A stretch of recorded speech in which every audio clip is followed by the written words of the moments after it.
श्री स्वामी समर्थ मंडळी, श्रीमंताच्या घरी आपण जेव्हा जातो तेव्हा आपल्याला अशा हमखास 5 गोष्टी बघायला भेटत असतात.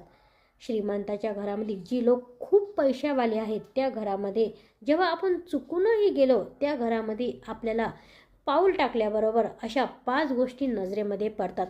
पण आपल्याही घरामध्ये अशा वास्तूमध्ये आपल्या शास्त्रानुसार जर नियमितपणे तुम्ही अशा स्वस्त आहेत ह्या वस्तू जर 5 ठेवल्या तर आपण सुद्धा श्रीमंतापेक्षा कमी नसणार आहेत. अशा कोणत्या वस्तू आहेत की दैनंदिन जीवामध्ये आवर्जून प्रत्येक व्यक्तीच्या जीवनामध्ये प्रत्येक व्यक्तीच्या घरामध्ये 5 वस्तू असायलाच हव्या. तर ह्या सविस्तर माहितीसाठी तुम्हाला खाली दिलेल्या लिंकवर क्लिक करायचं आहे आणि सविस्तर माहिती तुम्हाला ऐकायची आहे. ह्या 5 वस्तू तुम्ही घरामध्ये जर आणल्या नसतील तर तुम्ही घेऊनच या आणि 5 वस्तू घरामध्ये आणल्यावर तुमचे